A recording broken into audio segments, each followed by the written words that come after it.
Welcome to the Bookshop at the End of the Internet. This podcast is dedicated to helping book lovers discover new authors. Like all the best bookshops, this podcast is filled with all kinds of books and all kinds of authors. So tune in, browse around, find a new author, and discover a new favorite book at the Bookshop at the End of the Internet. I'm Stacey Horan, author, book lover, and host of the Bookshop at the End of the Internet. This is episode number 211. For more information about this or any of our episodes, go to my website, staceyhoran.com. If you enjoy the podcast, leave us a review, like us on social media, and share us with your friends, family, and fellow readers.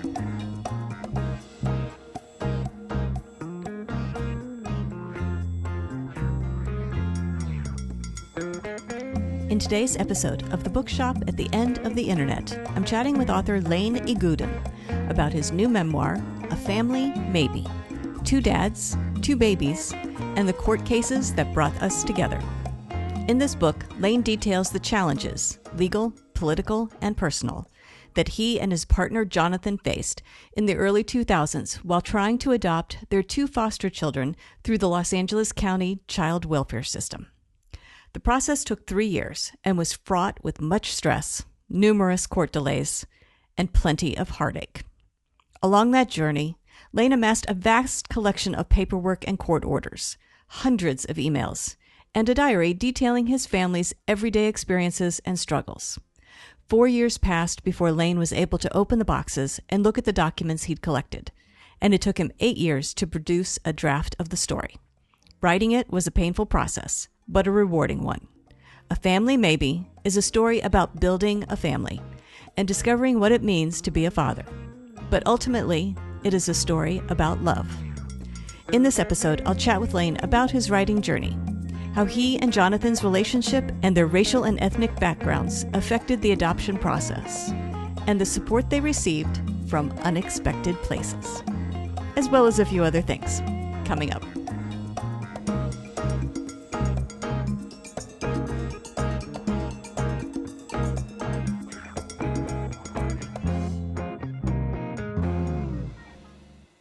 Lane Igoudin, I want to thank you very much for joining me today on the podcast.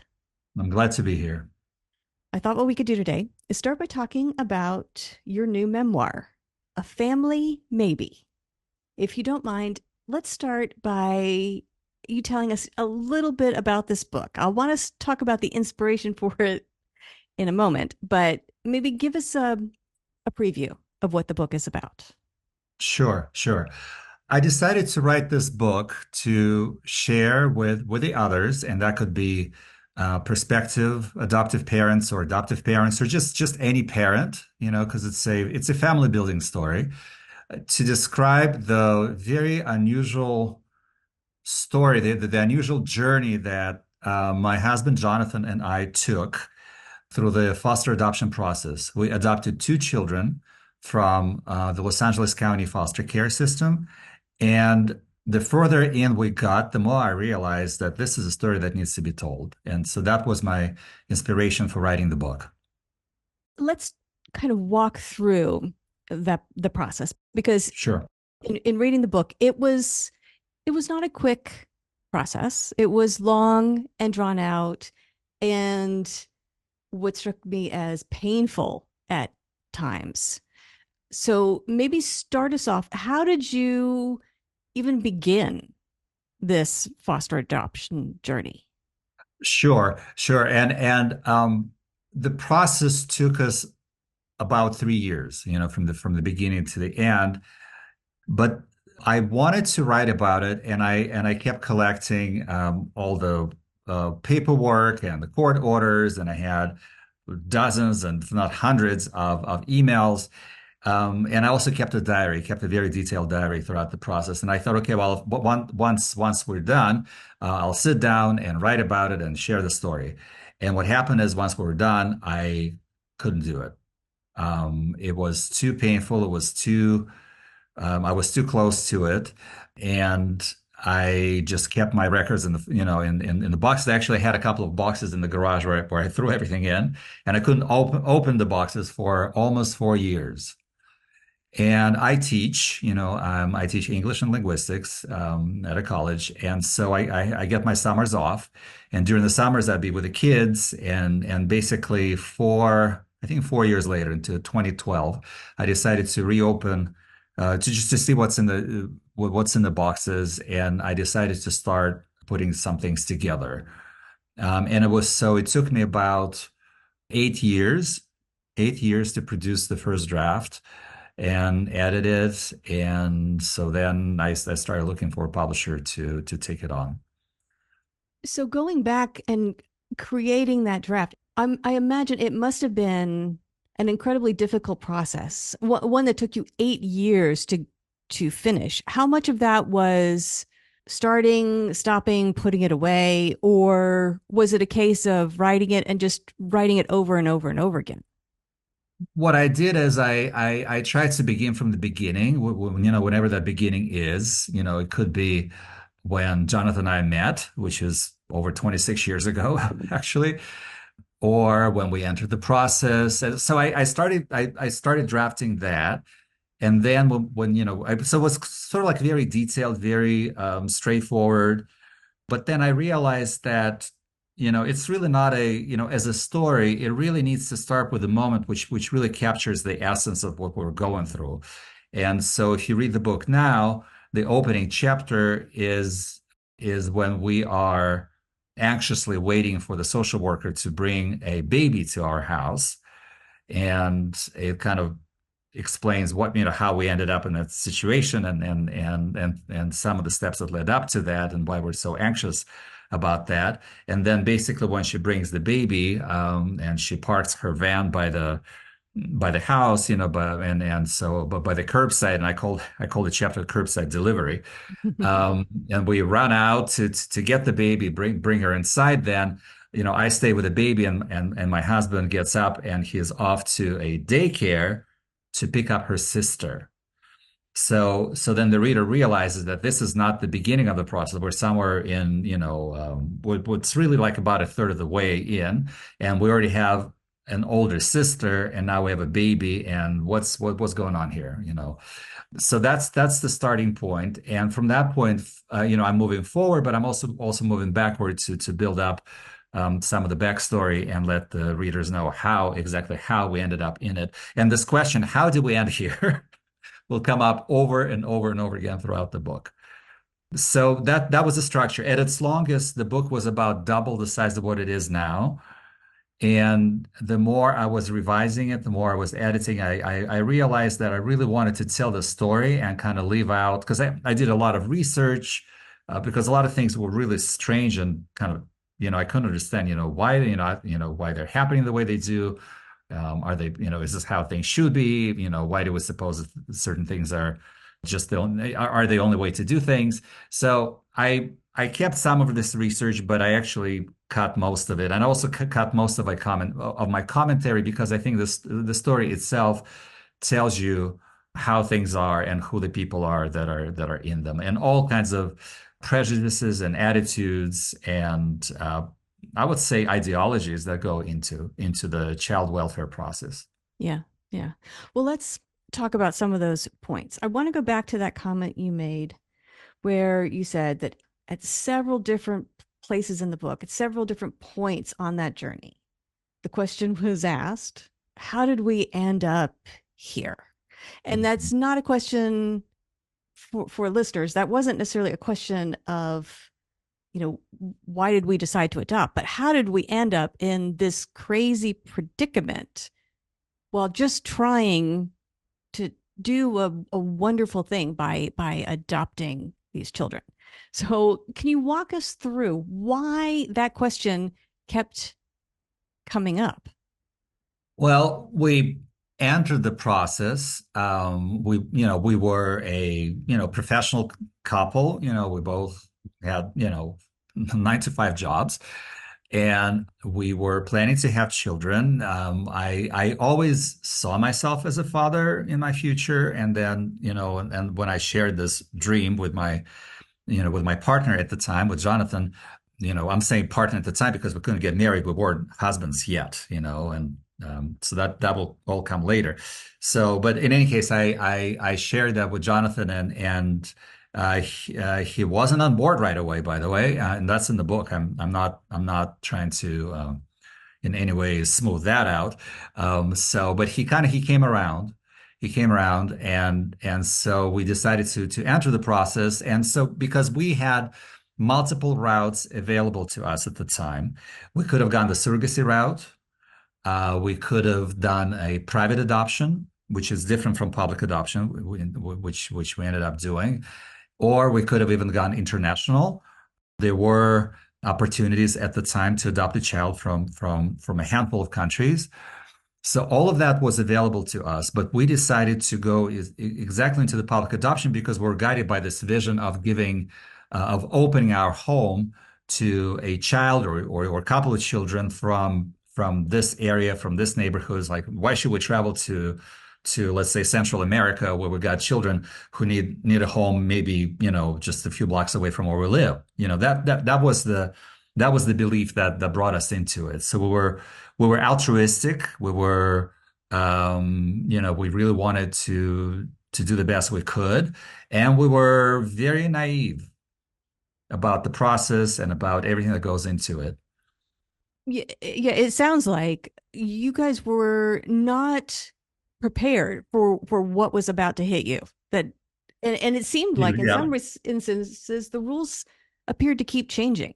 The rules are complicated. The rules are invisible in many ways. There's one thing that's on paper and another thing what you learn from how things really are.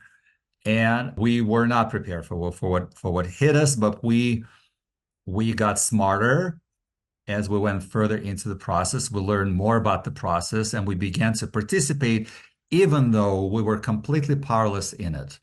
And you read the book, you know that not only we were not part of we're not one of the parties to the case, was only the birth parents and the county, really. When we tried to become part of the case by applying for the de facto parent status, we went and we hired a lawyer and all that. Our motion was dismissed and we were kicked out of the courtroom immediately. So we were really outside of the process while we were raising these children, day after day, month after month, and then later year after year. We were the only parents they had 24/7. So despite all that, we started to learn how to engage with the process that you can actually make a difference. So throughout all this, the question is, how did we end up here? Came a lot. How did we, a gay couple, end up in an institution which is really, you know, pretty much designed and run for and by straight people, right? So Yeah. how it's I would say there's a very small chance that a child of a gay parent will end up in the system. So it's not really designed by us or for us. And so that also made me question a lot of things that were happening. I was in a way queering the process where things are sort of taken for granted, but I was like, well, why should they really be this way? So this was one, why we ended up here. And now they ended up here was because of where we came from. Both Jonathan and I actually come from pretty humble backgrounds. Jonathan was ninth out of 10 children, in a rural African American family, raised on a farm. So he grew up with not very much.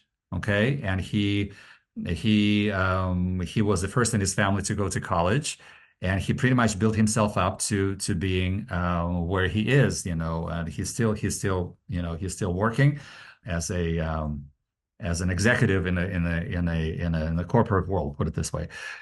And my story is that I came here with my family. We were a Jewish refugee family that fled the Soviet Union. And so I came to this country with two suitcases and $100. And so basically from that, on to college and things like that. I mean, I also started pretty much at the bottom of the society. So we built ourselves into into who we became. And then So many years later, we end up dealing with very impoverished, and I would say disempowered part of the society that we really weren't in contact with. This was in some ways, it was kind of like it was kind of like it was coming into contact in some ways, conflict in terms of class. That's something people usually don't talk about, but I kind of touch upon it in the book that how did we, with like our lifestyle and our income and our life basically end up in a court in a room, for example, with social workers who are talking about all kinds of difficult things that the birth mother is going through and with to which we really do not relate. And I'm just being honest about it. So this was another how do I end up here? How did I end up hiding behind a car in a very poor neighborhood while I'm bringing the baby to the visit with her birth father? Because I'm kind of afraid because the birth father is very volatile and he's got all kinds of histories. So how did I end up behind the car? So there are a lot of questions about and then in the end you can see that you can see how our beliefs, our life trajectories kind of brought us to the places and the situations we've found ourselves in. Yeah. Yeah. Well, let's talk a little bit about your support network through this process Right. because as you've mentioned, this was incredibly difficult for both of you.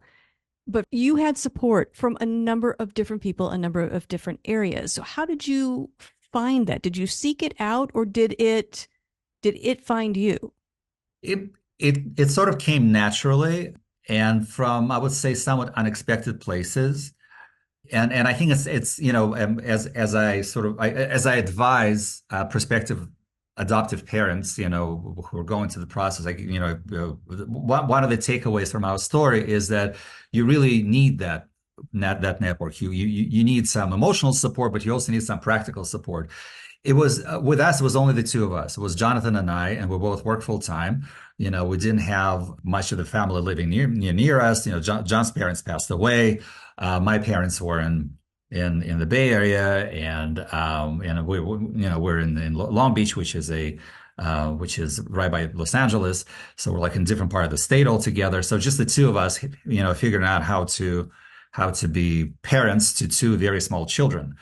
So with that, we first, even before we adopted, we joined a gay dad organization. It's called the Popluck Club, which is quite active in Los Angeles, where we met other dads like us. But also the club was very, very active in the politics at the time because our story is this it happened during the rise of of our community movement for full recognition, for full equal rights. We're talking about early through mid 2000s, right? So 2000 to 2004 to 2008. So we're very much involved in that on one hand as parents, on the other hand as just, LGBTQ individuals. But anyway, that aside, the support came from other parents with children of similar ages. Some of them were gay, most of them were straight, and we just kind of we were just helping each other, and that was very helpful, mostly in our neighborhood, but also beyond the neighborhood as well. In writing this book and doing your research, can you tell, based on your experience, has the process changed either for the better or for the worse from when you were going through it? The process, I would say the process hasn't changed much. Mhm. It's essentially the same process because it's guided by the same laws and beliefs. I would say in some ways it got more biased towards the birth parents, even if it was at the beginning, I mean, not at the beginning, at the time we were going through it, which was basically the ideal of children reunified with their natural parents was really kind of overarching concern in the whole case. Even though it becomes, I hope, becomes very clear at the very beginning of the book, the birth parents what we're talking about were not really prepared to deal with being parents. They really needed to figure out how to take care of themselves. But so in that sense, we have some new laws which are offering even more resources and support to the birth families, now to some degree at the cost of group homes. We see the results of that here in Los Angeles, where the county is so desperate for group homes that it's placing kids in hotels now.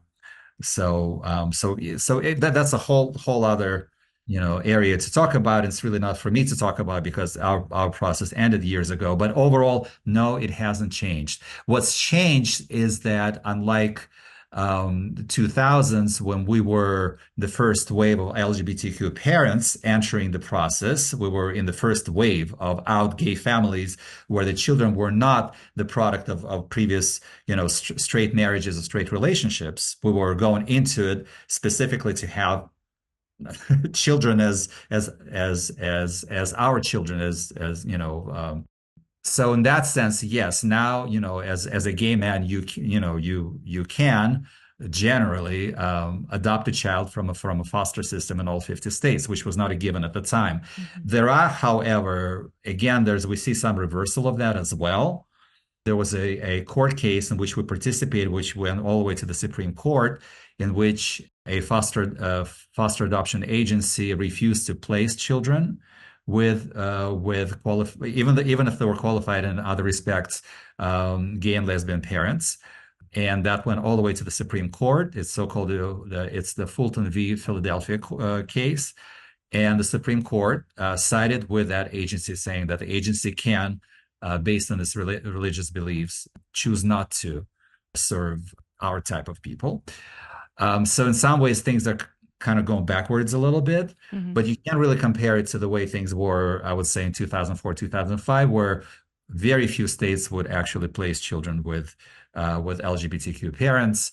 And in some states, you would lose even if you fully adopted, you would lose your parenting rights when you cross the state line. So things like that are gone, thank God. But there's still work that needs to be done. Yeah. So I want to make it clear that the conflict that drives the book was not between us and the birth parents. It was between themselves, their personal limitations and the system. We did not take the children away from the birth parents. They lost their children to the system, and the system had to take care of their children because they couldn't take care of the children themselves. We were the what's called the concurrent planning. We were the secondary track in case the children don't go back from our home to their birth parents. And only once the reunification services for the parents were terminated by the judge, and then later their parental rights were terminated, only then we were invited to come to the courthouse. But to get there, it took years. Right. Right. Because I don't want people to say, like, we're like stealing, we're vultures. And I'm like, no, we were like, of course, the more they live with us, the more they became part of our family and part of us, of course. But it was never anything directly between them and us. We were the alternative in case things don't work out with them, and things did not work out with them. But we were not the ones making those decisions. It was the state, it was the county, it was the judges. At the time when we were going through the process, I felt a whole range of emotions towards birth parents, especially towards the mother. But the further we got into it, and especially after the whole process ended, like all I really feel for her is just a lot of sorrow. I mean, it's really, it's really. I hope the reader will get that too. That much as they sympathize with the children, they should also sympathize with the mother for everything she went through and for everything that she really couldn't become. And so I just feel very, very deeply sorry for her. Less so for the birth father because of the reasons that are pretty clear in the book. But for her, being a teenager and not having a family and being as traumatized as she was, it's just terrible. It's just terrible. I tried to talk to my kids about, you should honor her. She couldn't take care of you. She couldn't raise you. That was very clear from the very beginning. But she shouldn't have had to be in a situation where she had to make those choices that she made. Right. Right. You know? Well, you mentioned that it took you, I think, 4 years to open that box with all the paperwork, emails, Yes. and diaries in there. When you finally went back through and read through it and looked through it, did you find that besides being probably acutely painful to do, did you find that your memory held, that you remembered things accurately and that your memories were in line with those of others? Or was it a case of sort of that thing that we all succumb to where sometimes with the passage of times things look a little better or we forget some of the harsher details? Right, or we block them out because it's too painful to think about, right? Uh-huh. Um, what happened is that I was surprised by how much I actually forgot. Mm. And it was good to have those diaries, and it was good to look at the real documents and to be able to recall that. Oh, I should also mention that I shot a lot of whole movies at the time. So some of the scenes in the book, I'm actually transcribing what I see on the screen. Just Well, that's I'll just handy. That was good thinking. yeah. So it's like, yeah, it's, yeah. So some of it is, is diaries, videos. What I found, which was more of a discovery, not that my memory didn't hold all the, all the minutia, was that I was not the same person.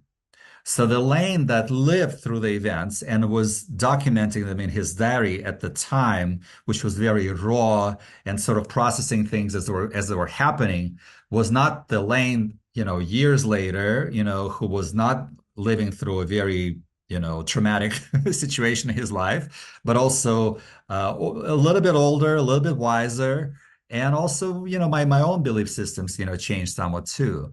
So it was I sort of writing this book was a very interesting process for me that I was it was a challenge because on one hand I'm trying to bring the reader into living through those situations, but at the same time I'm not the person that I was at that time. So it was kind of like a writing in a dialogue, the Lane the writer and Lane the experiencer of the events. That's what it was like, and it was interesting. I mean, I actually wrote about that, and ironically, this I wrote a book chapter for a book on the studies of memoirs, which was exactly about that, and ironically, that chapter got published before the book.